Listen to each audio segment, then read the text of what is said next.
Okay, hello everyone, and once again, it's pleasure to be in this meeting and sharing with you some of the crucial topics and how in evangelism we can deal with such philosophies, ideologies.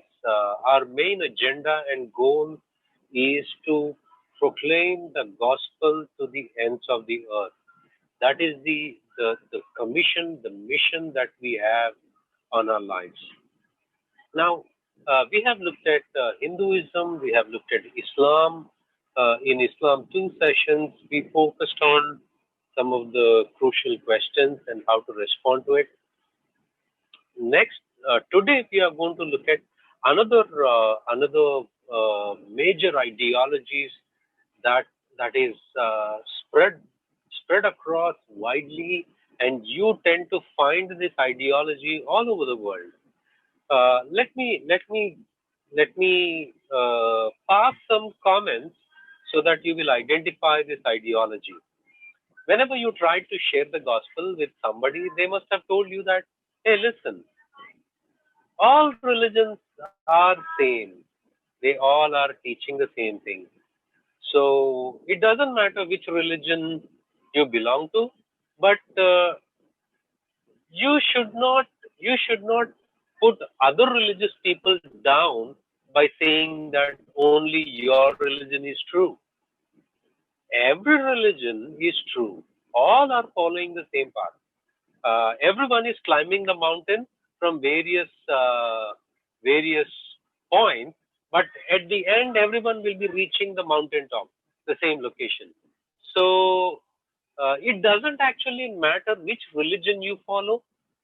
We all are, same, and you cannot be so rude saying that other religions are false. Only your religion is true.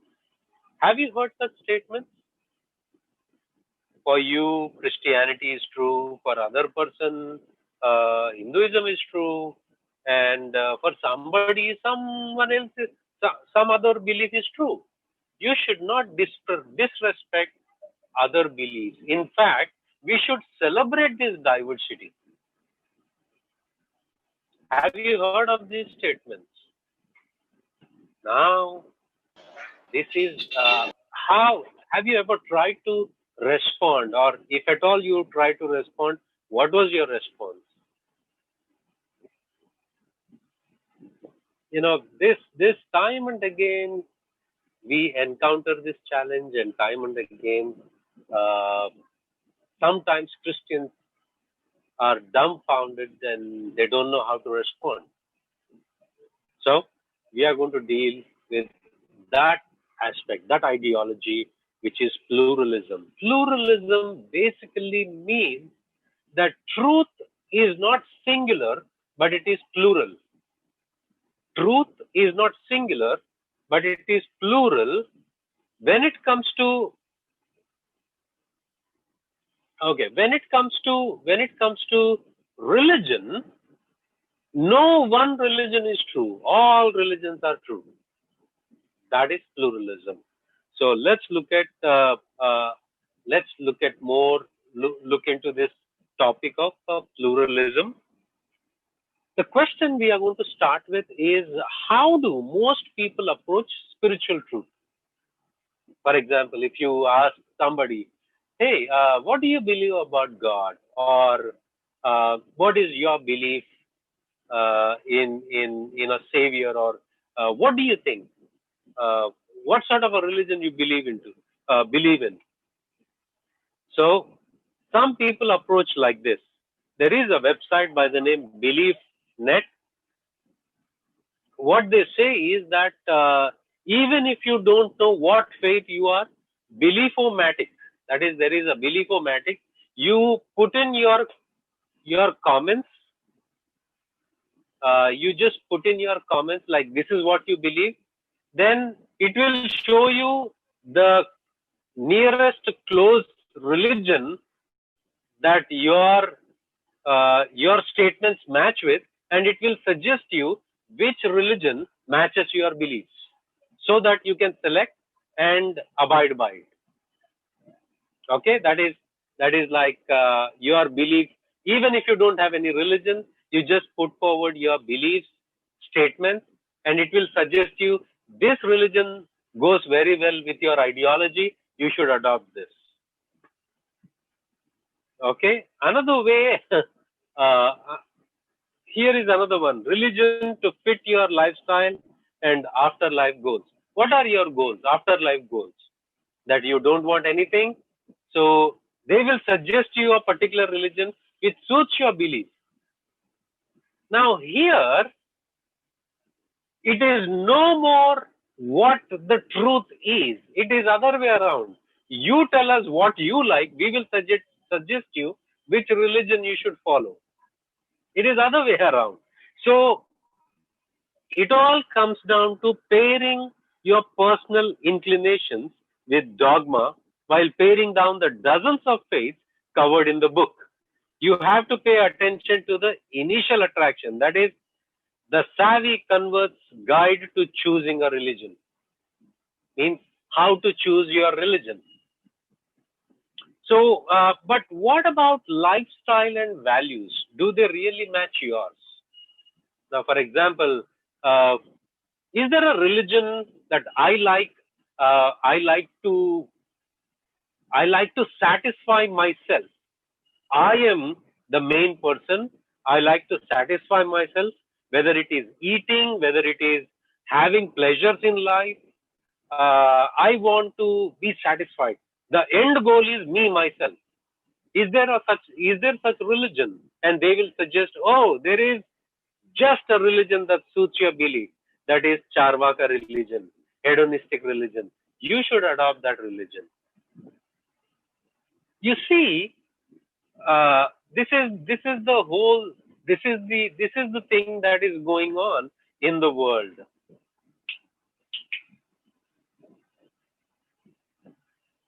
So now, religion is. Sometimes people say that, hey, listen, religion is basically you are a Christian because you are born in a Christian family. If you had born in a Muslim family, you would have been a Muslim. If you were born in China, maybe you would have been a Buddhist. If you were born in so and so place, you would have adopted that culture and background. So, on account of this observation, people argue that all religions must be equal paths to the truth. So, it is just that wherever you are born, you follow that religion. If you say only one religion is true, then the person who is born in different locations and adopted that culture and religion, are you saying they all are going to hell because they are born in a wrong place?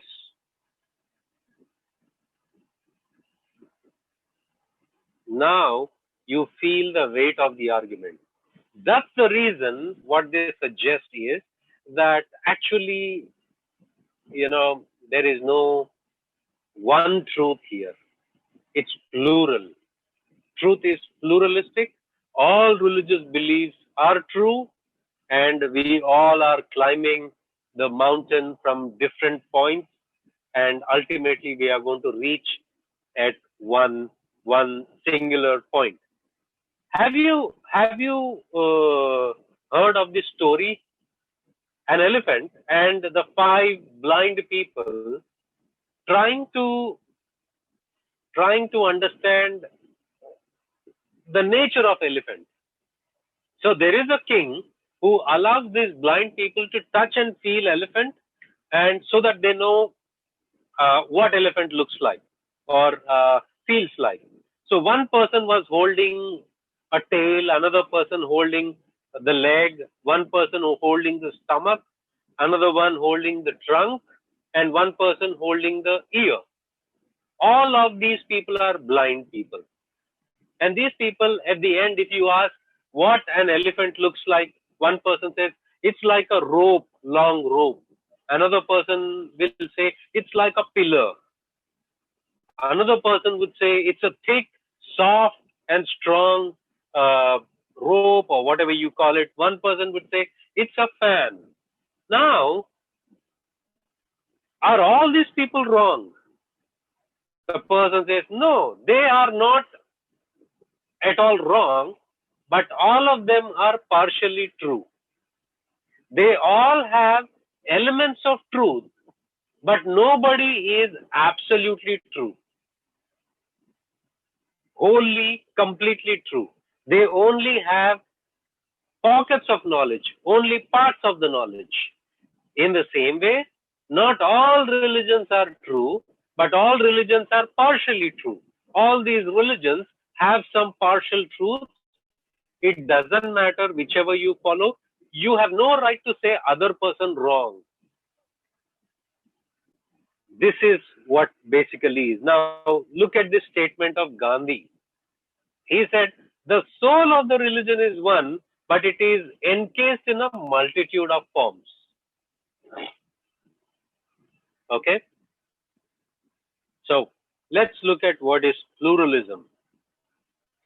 D.A. Carson says, in general, pluralism is the process by which the number of options in the private sphere of modern society rapidly multiplies at all levels, especially at the level of worldview, faith, and ideologies. That is rapidly multiplying. You need not stick with one. You need not reserve to one. You have n number of options. You keep changing, and the options are multiplying at a drastic pace. So this is what pluralism is.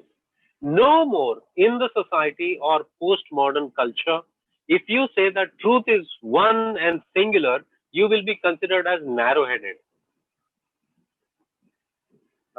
Narrow-headed or short-sighted, rigid, stubborn.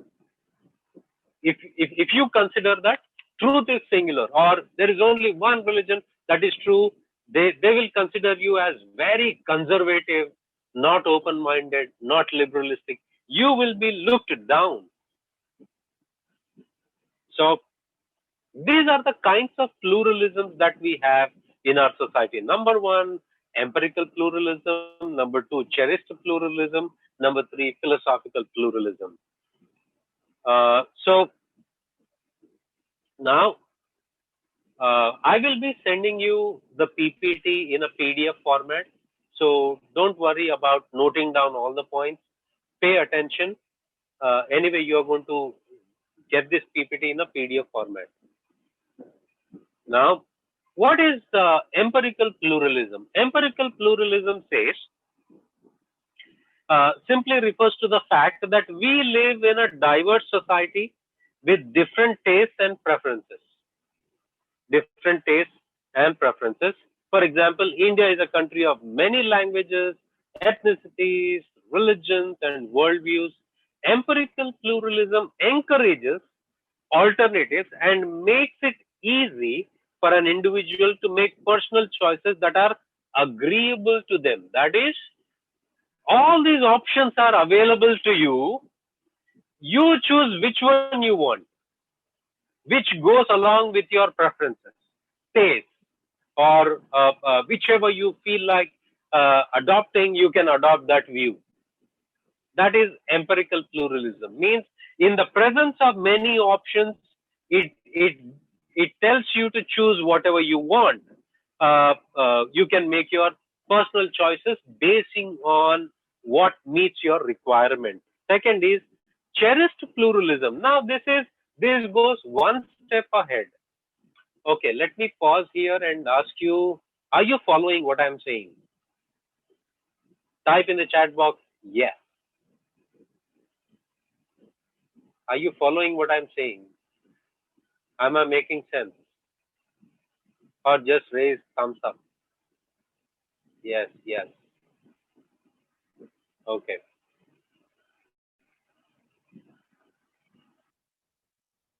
So there is already thumbs up on my screen. Anyway, cherished pluralism takes empirical pluralism and adds an additional ingredient. What is that? That is, Missionary Leslie Newbigin explains cherished pluralism as not merely a society which is in fact,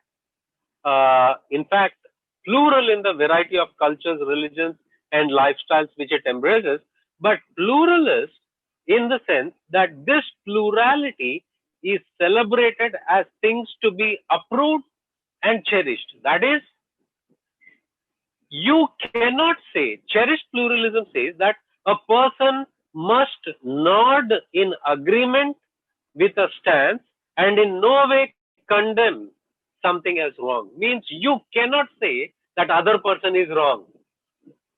All the time you should be saying, oh, that's interesting. That's nice.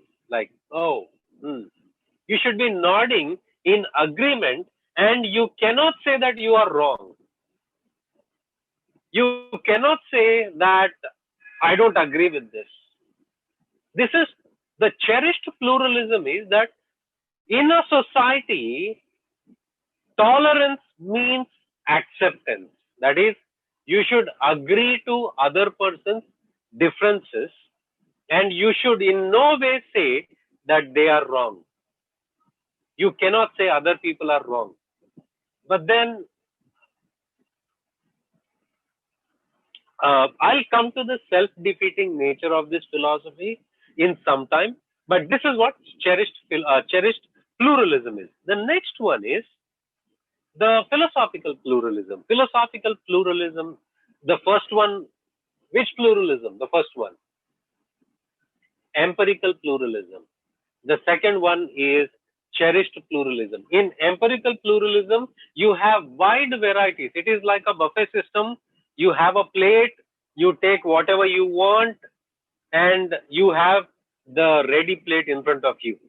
That is pluralism, and you cannot say you have wide variety of options. Second, that is empirical pluralism. The second one is the cherished pluralism. That is, you cannot say somebody wrong. In a society, you can never condemn other person, but you should be celebrating it. You should be rejoicing in other person's viewpoint. You have no right to say they are wrong. Now, in philosophical pluralism, naturally follows from the celebrated pluralism and says that no religion has the right to pronounce itself right or true, and the other competing faiths false or even relatively inferior. There is not much difference between cherished pluralism and philosophical pluralism. The point is the same. You cannot pronounce that your religion is the truth. Your faith is the truth. You cannot say that.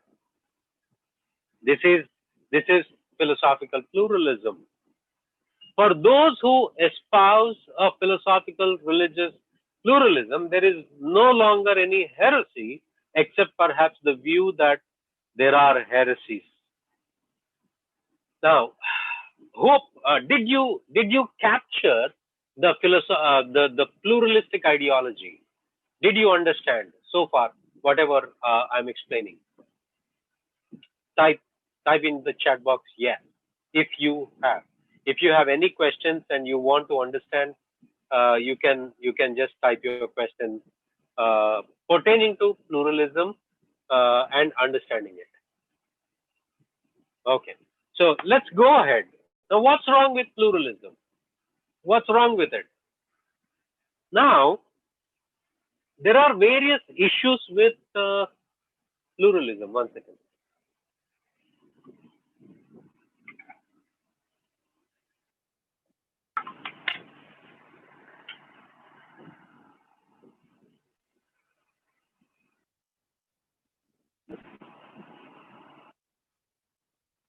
First one is, it is self-defeating. Pluralism is self-defeating. I'll show you how.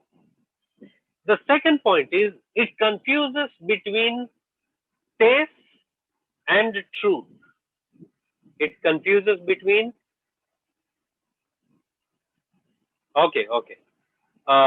it confuses between taste and truth. Yeah. It causes tolerance to trump truth.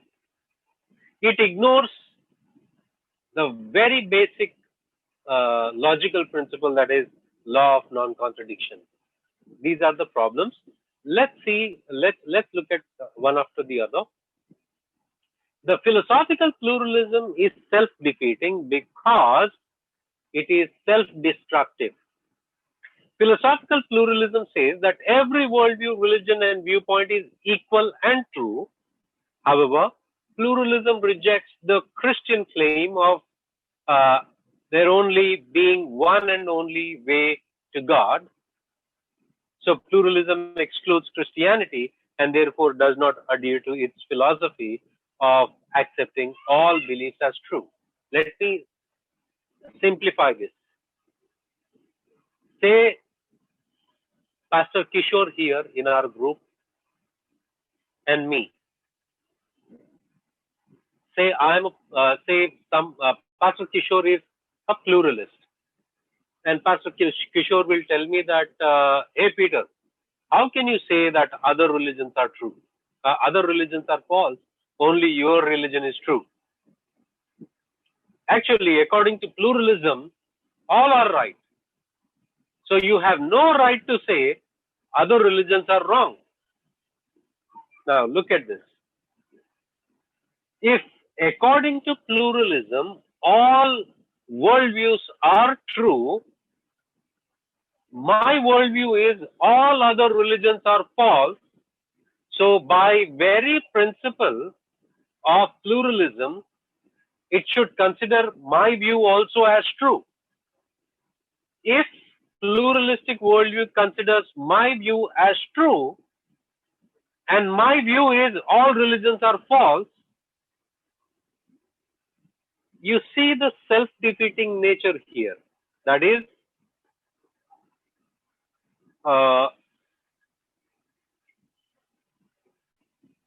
pluralism says that all views should be respected. All views are right. But then they reject anybody who says, my view is true, the truth. Hope you are trying to understand the philosophical problem here.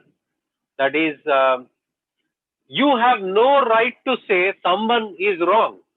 He is saying that, but he is condemning the other person that he was wrong. Some time back, a few months back, not few months, just one and a half months back, there was a meeting of some pastors here in Chembur.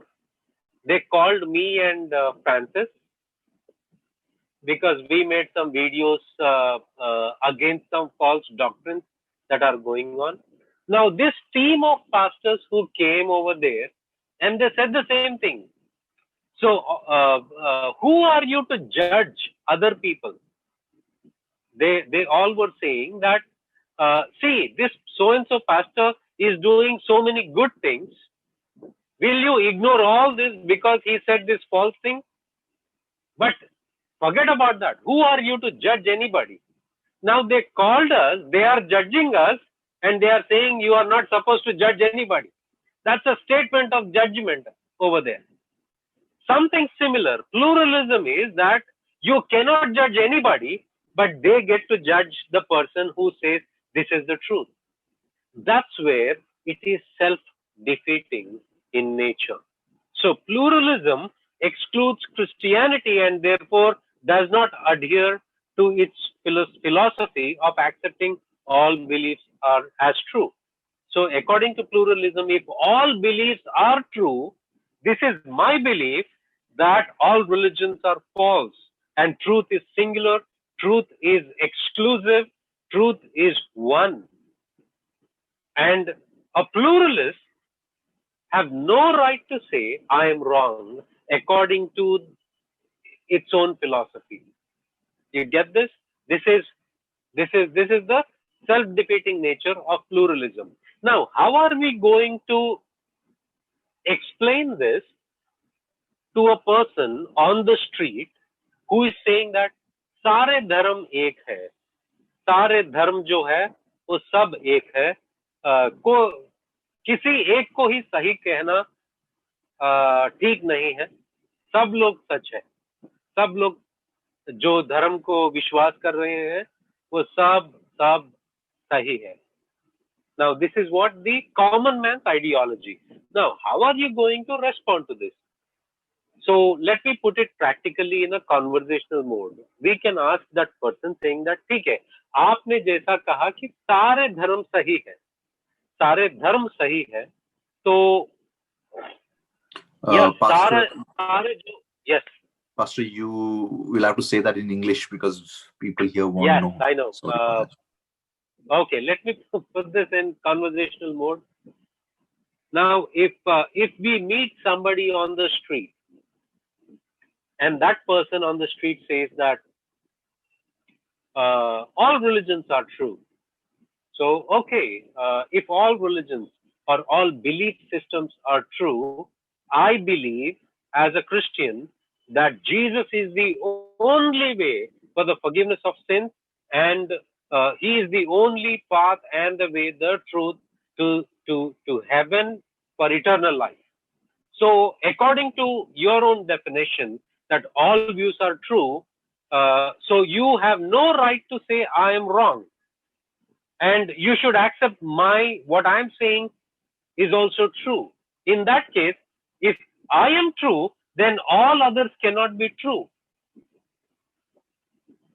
You see, this is how we can help the person to understand the self-defeating philosophy of pluralism. Paul Copen says pluralism cannot survive if Jesus Christ is the unique way to God. So the pluralist has to try to explain away the evidence for the incarnation and the resurrection. The pluralist has to reject the Trinity and salvation only coming through Jesus. He simply cannot allow the Christian faith to be what it claims to be. That is, if all beliefs are true, you should allow the exclusivity of Christianity. If you allow Christianity to be true, Christianity excludes all other beliefs. Now, a pluralist cannot hold or cannot have both the ways. Cannot have both the ways. Second, philosophical pluralism confuses taste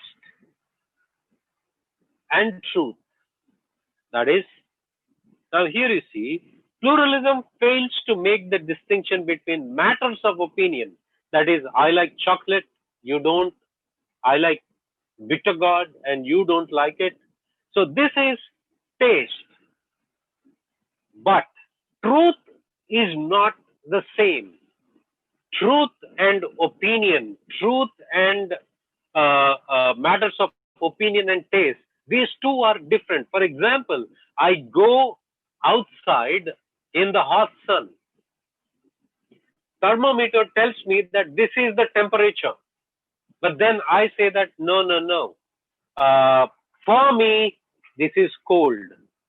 So what should we believe? One is merely a feeling, a matter of feeling. Another one is the objective truth. Which one should be considered as truth and another one opinion? For example, if someone believes that eating a banana is good for digestion in South India, is that a fact or an opinion? That's an opinion. It's not a fact. A fact says that you eat banana, it is going to add to more calories. Now, matters of opinion and matters of fact are two different things. Matters of fact, for example, the death of Jesus Christ and resurrection of Jesus Christ being born in history, this is historical. This is not belief. This is not a opinion statement. This is the statement of fact. But if somebody believes that all religions are true, this is his opinion. These two need to be distinguished from each other and separated. Next, a person's opinion or desire cannot change reality. Mortimer Adler, a fantastic person. You should read his books, especially on reading. He talks about reading and how to read a book, a fantastic book that you should read. Uh, he says that pluralism is desirable and tolerable only in those areas that are matters of taste rather than matters of truth. So the confusion between taste, opinion, and truth, these need, you need to draw the line between it because pluralism confuses both of them. Pluralism causes tolerance to trump truth. Now, in this meeting, I spoke to you a few minutes back, the pastors' meeting. What they were saying is that, listen, one person was teaching that there is no Trinity. Scriptures don't teach Trinity. And the Bible clearly talks about Trinity. Now, what he's suggesting is that, listen, uh, we should, uh, we should maintain the peace among ourselves. We should maintain the peace among ourselves, and we should live in harmony. The world is against us. There are many people who are attacking Christianity. So rather, we should focus on that. We should have peace among ourselves. So now the thing is, you means you will be rejecting one of the fundamental doctrines of the Bible, that is Trinity, but you want to maintain peace.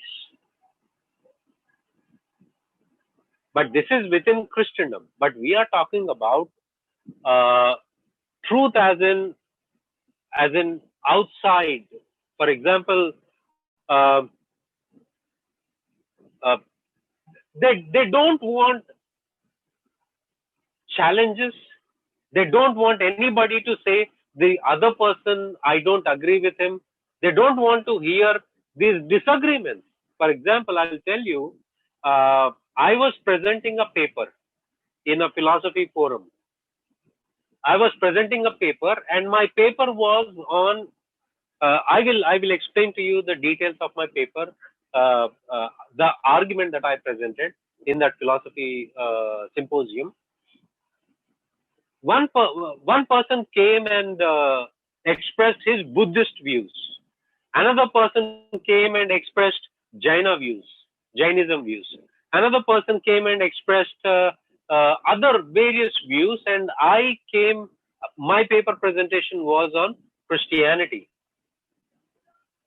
In the Q&A section, one of the panelists was saying that, Peter, shouldn't we be all inclusivistic, understanding, open-minded, and allowing other people also, including within our system, not to reject other people? Shouldn't we be more tolerable to other people?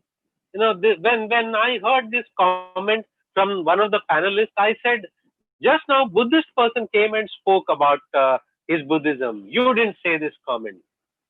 Jainism person came and said his views are this. You didn't say this statement. So-and-so person came and expressed his views.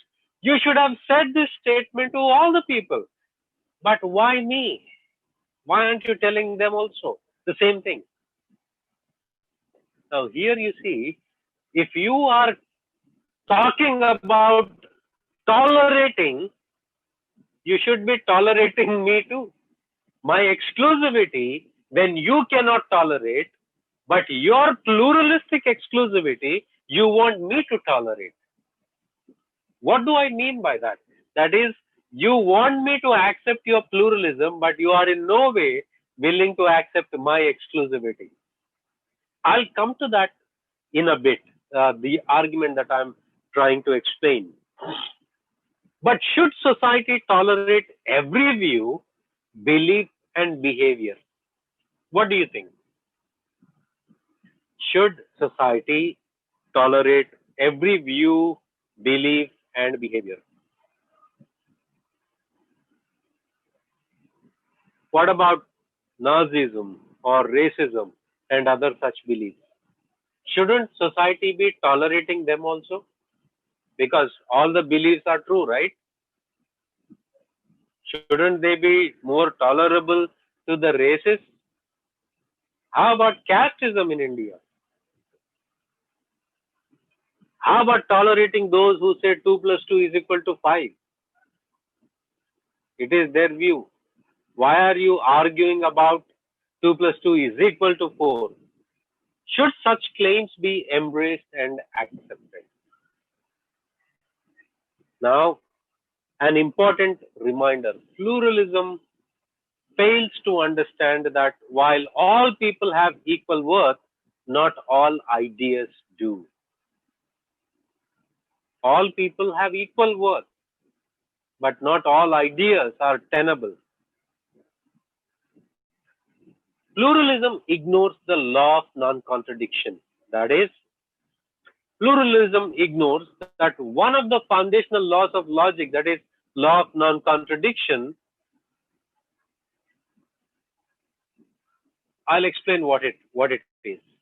Pluralism says Christianity is true, Islam is true, and other religions are true. We are going to take only two religions here, Christianity and Islam. Christianity and Islam as true. But then the whole of Christianity stands on the birth, death, and resurrection of Jesus Christ. If there is no death and resurrection, there is no Christianity. That is the foundational truth of the gospel. But Quran chapter 4 verse 157, Quran says that Jesus neither died nor crucified. Now, can this both be true? Either he died or he didn't. But if pluralism says all the religions are true, it is ignoring the fundamental principles of logic, that is law of non-contradictions, that two contradictory statements cannot be true at the same time in the same sense. That is logically contradicting. So that is the problem with pluralism. Avicenna says, let him who disbelieves in the law of non-contradiction be beaten and burned until he admits that to be beaten and burned is not the same thing as not to be beaten and burned. So it will take some time for you to understand the statement. He is talking about A is equal to A and not A in logical symbolism. Now, we believe that all religions are basically the same. At least the one that we read was. They all believe in love and goodness. They only differ on the matters of creation, sin, heaven, hell, God, and salvation. Rest all is fine. But only in these matters, they all differ. Another result of pluralism is syncretism. That is, like I said, you go to a wedding, you fill your plate with all what you think, what you like, and the end result is pluralism. That is, you have everything, all are true, all are right. You take what is, another ideologies is that don't say so-and-so religion is wrong. You have to only take what is right in every religion. Have you heard of this? You have to take only the good things from all other religions. It is like you are filling your plate with all what you like. It's a platter. But then your very choice of one and the rejection of the another tells that you are an exclusivist. What you didn't select is wrong. Now, how are we going to overcome pluralism?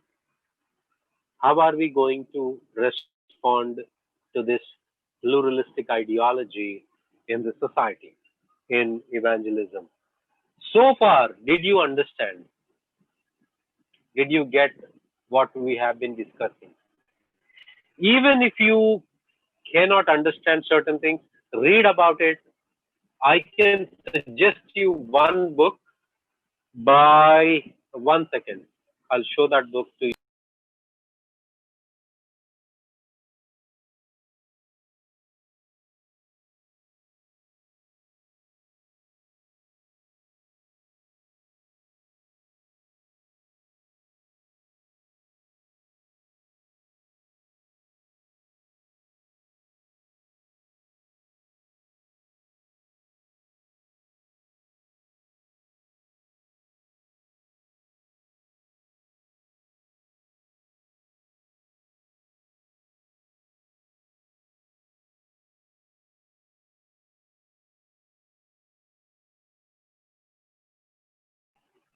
Okay, I just went to grab this book. Here is a book by the name uh, The Universe Next Door by James Sire. It's a fantastic book to go through. Um, he talks about pluralism in a lucid way. It's a fantastic book that you can go through. Uh, that's my recommendation. So, how are we going to overcome this pluralistic ideology? The flaw in the argument. This is the argument that I presented. If you know, there is one more, along with pluralism, there is one more argument, that is inclusivism. Inclusivism is that Vivekananda, Vivekananda, he in Indian context, he said that Vedanta religion is so broad that it includes all other religions in it.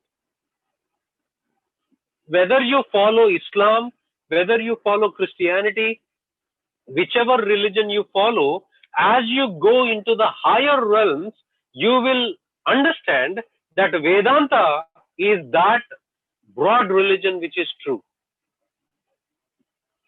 This is an inclusivistic ideology. But anyway, the flaw in the argument is, let's say, consider the two propositions. Different people have different religious views. Therefore, all religious views are equally valid. The problem is that, is proposition B in any way implied by proposition A? That is, does proposition A leads to proposition B? Different people have different religious views, therefore all religious views are equally valid. No, A doesn't lead to B. Probably all those religions or religious views could be false. Maybe atheism is true. So A doesn't entail B. That is one thing. Second one, is exclusivity wrong, bad, or rude?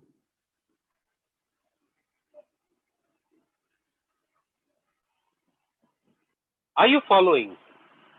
Are you following the argument so far? I know for some of you, to understand these logical problems within pluralism may be difficult, but I assure you, if you do a little bit of reading on this, you will understand. But this pluralistic ideology is very much present, and you are going to face it one or the other time on the streets as you are preaching the gospel. People will come and tell you that, see, you are giving these gospel tracts or sharing about Jesus is fine, but why are you trying to change other religious people? Why don't you let them follow what they want to follow? Why are you trying to convert others? Everyone is following the same truth. Why do you think that only your religion is true? The very reason this person is opposing you says that he thinks that his view that all religions are equally true is objectively true. Did you understand this? Objectively true means that I will show it to you in an argument form.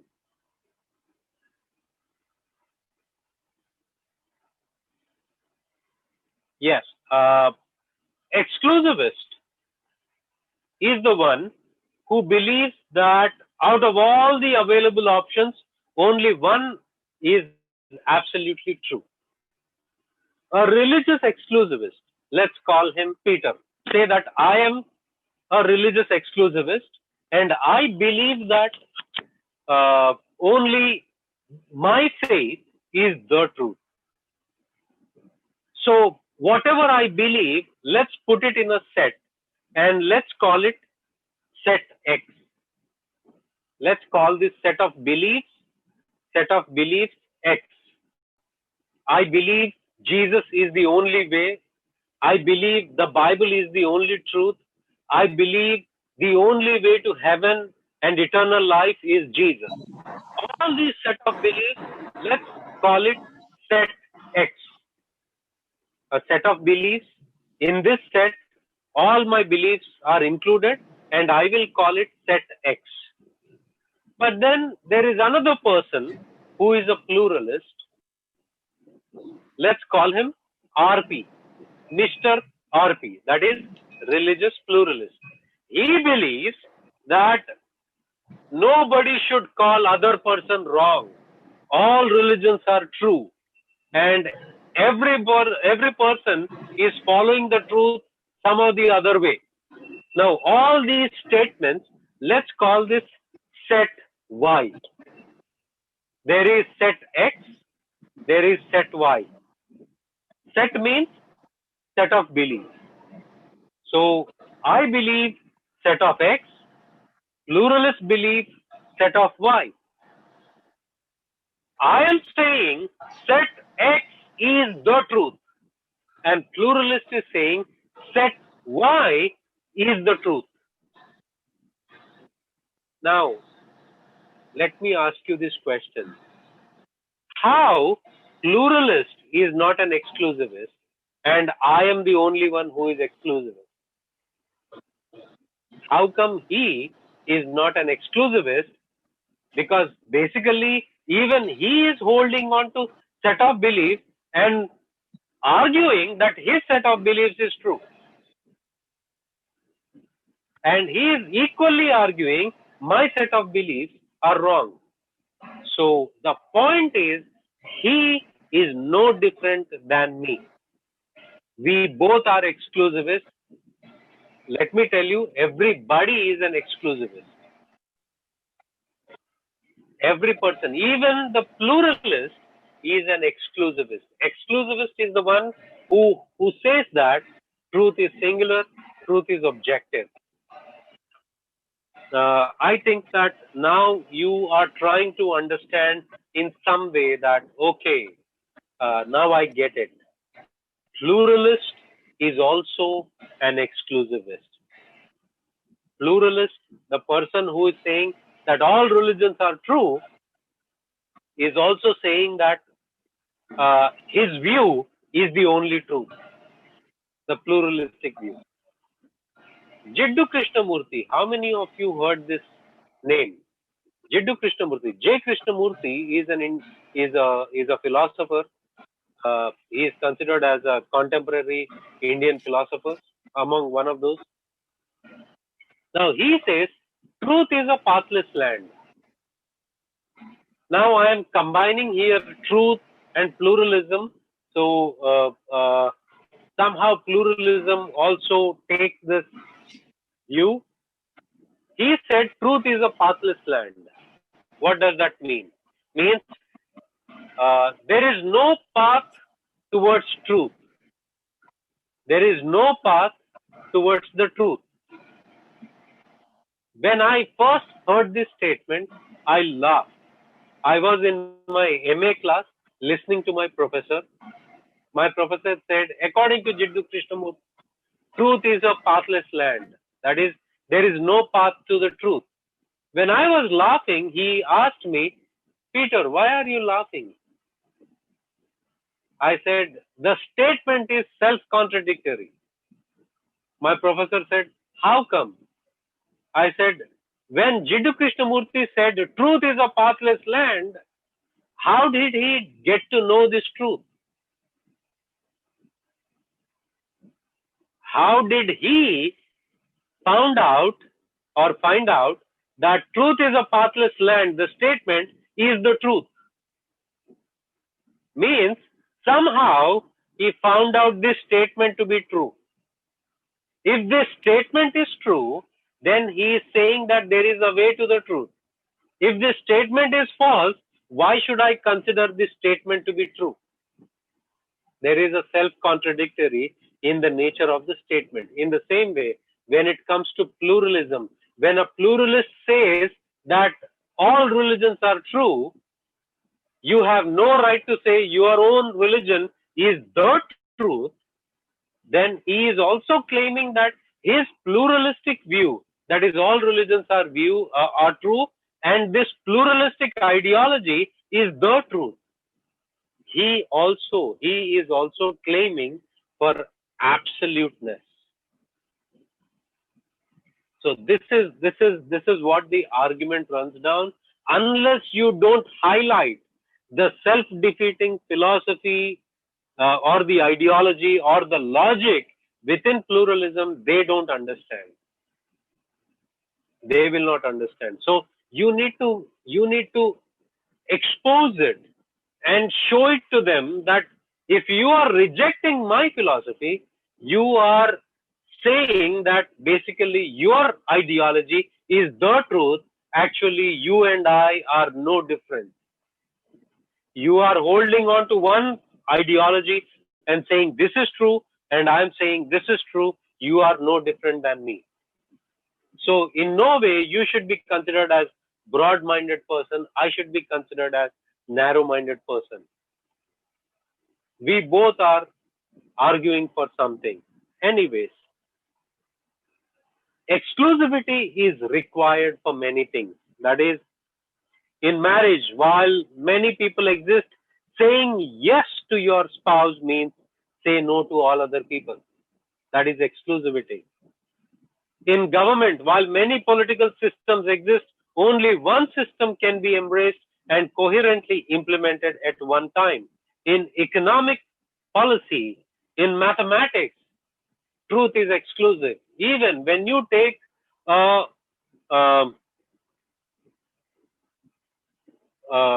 medicine, when you read the prescription on it, you cannot say that,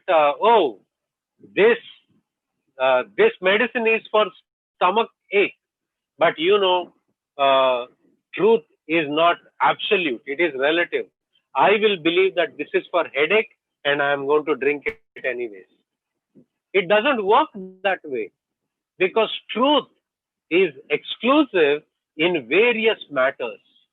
In various matters, truth is exclusive. You cannot mix up opinions with the matters of fact. We take a glass of water and say, this is glass of water. Somebody says, no, this appears to you as water, but for me, it is cyanide. It doesn't work that way. We follow exclusivity in day-to-day lives. That is, you get into a train, you are considering this to be a train, this to be a bus. When you say this is this, you are excluding it from all other alternatives. You are cancelling all other options and holding on to one thing, that this is a bus, this is a train. When you say, I am Peter Akbar, you are cancelling all other alternatives. You are being an exclusive person even to call somebody as Peter Akbar. That is, you are negating all other options. Exclusivity is unavoidable. Even when you are listening to my words, you are making sense of my words because you know the meaning of my words, and this meaning you are making sense of it, canceling. When I say cancel doesn't mean including, cancel doesn't mean XYZ, cancel means rejecting. You can make sense of my words only when you maintain an exclusivistic mind. If you remove this exclusivistic mind, then language has no meaning. When you remove this exclusivistic mind, then you cannot make sense of the world anymore. We are born to exclude things and identify one thing from the other thing by negating it. Negation exists within our mind, whether you agree or not. The very mobile that you are looking it into, you cannot say that is a television.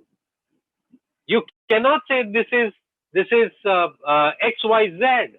You have to stick to one thing by negating it from all other things. You are being an exclusivist calling it a mobile. You are being an exclusivist when you say to your spouse that I love you. Now this is a bit heavy, but you need to understand this somehow. When you call anything, for example, when I say this is a book, I am negating that this is a chair, this is a sofa, this is a bed, this is a fan. I am negating from all that, and I am affirming that this is a book. In the same way, when you maintain exclusivity in all these areas, why not religion? Why are you mixing opinions, taste with the truth? Okay, so there are many things that we hold as true. The truth or falsity of entertained propositions is absolute and immutable. The correctness of the judgments we make about them is relative and mutable. Now, should I take an antacid or chemotherapy for stomachache? The very reason you choose antacid or for fever you take crocin or paracetamol and not chemotherapy is because you exclude that. That is not for this. You are being an exclusivist. When you the answer depends on the question, what is wrong with my stomach?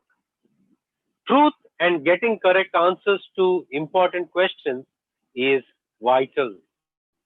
What are the major questions when it comes to life? Problems with the story is that there is one person who's watching these blind men holding on to the path. When somebody says that all people are following the truth, how does this person know that all people are following the truth? As if this person has seen the whole truth and he is viewing a Buddhist holding on to the tail, a Christian holding on to the trunk, and a Hindu holding on to the ear. Is he on a vantage point from where everything is clear to him? How can he even make a statement that all people are following the truth? As if he has seen the whole truth and he is also viewing all other religious people holding on to certain elements of this truth. A pluralist claiming to be an omniscient, that he knows everything. Why? Because he is in a position to say all religions are true. How does he know? Is he in the position of a person who can see clearly in comparison to those people who cannot see. A pluralist is claiming that he can see, he has the whole vision, and others are not. In a way, pluralist claiming to be an exclusivist, that he possesses the whole truth. The major questions of life is the major questions in life. What is the most basic metaphysical reality? What is the fundamental human problem? And what is the solution to the problem? If you ask what is the most basic metaphysical reality to a Buddhist, he will say impermanence. Nothing is permanent. Everything is in flux. There is no God, no heaven, no hell. There is no soul. If you ask a Hindu, he will give a different metaphysical reality. He will say the fundamental problem is different comparatively with from the other person. Solutions, they differ. The most basic metaphysical reality is God. There is one God, the personal God who created everything. This God is triune, a unity in diversity consisting of three distinct persons bound together by a loving relationship. The problem with man is sin. That is, humankind was created in the image of God, but utilized free will to choose disobedience to God over following God's path. The sin is the problem. The only solution is to the human problem is Jesus Christ. So concluding the conclusion, final thoughts, people having a right to adopt any religion or no religion if they wish. Religious variety exists, but they cannot all be correct. Various religious faiths have some true propositions. That is, Buddhists are right that suffering is universal. Muslims are right that there is one God. Hindus are right that the ultimate is infinite. Jews are right that God spoke through the Hebrew prophets. Various faiths having some true propositions, but not all of them are right. If all are right, Jesus need not come to this earth and die for us on the cross. In Garden of Gethsemane, he said, Father, if it is possible, if there is any other way, let this cup pass from me. But not my will, let your will be done. Means he is saying that truth is exclusive. There is only one way, that is cross. And without cross, nobody is coming to the Father. So, do all roads lead to God? Yes. All roads lead to God. Whether you follow Buddhism, whether you follow Hinduism, whether you follow any religion, you will meet God. But after that, what? What are you going to do? Are you going to go to the judgment, or you are going to go to the eternal life? No matter whichever religion you follow, you are going to face God. Are you listening? Don't confuse. You are going to face God. You are going to meet God. But after that, what? Only through Jesus, you will enter eternal life. Without Jesus, you will meet God, but you will end up in hell. So, do all roads lead to God? Yes. But all roads don't take you to heaven. It is only through Jesus Christ. So, I will conclude here. I am done. If you have any questions, ask. But let me again give you a recap so that the whole concept fits in your mind. Pluralism is a philosophy that holds that empirical pluralism is that you have many options. You can choose whatever you want, and cherished pluralism is that you should not you should nod your head in agreement to all other views, and philosophical pluralism is that you have no right to say other person is wrong. This is pluralism. Truth is plural, but then we have seen the problems within pluralism. That is, if this is pluralism, then if I hold exclusive statements, that is, Jesus is the only way, pluralism cannot say I am wrong. If I am right, then pluralism becomes wrong, because my belief negates pluralism along with atheism and all other religious beliefs. It is self-defeating. Pluralism is self-defeating.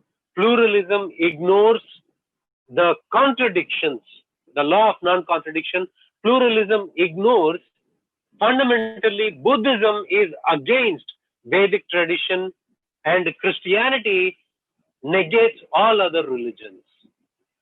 Pluralism ignores this fact. And pluralism is philosophically not tenable.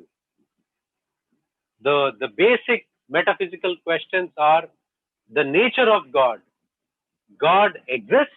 If God exists, then he should address the problem, that is the problem of sin. And he addressed it in the person of Jesus Christ, that he died on the cross and rose again on the third day. And if yes, there is only one way to it, that is through Jesus Christ. That's why Jesus said, whoever believes in me shall not perish, but have everlasting life. So I recommend you to read this book, The Universe Next Door by James Sire. If you have any questions, you can ask.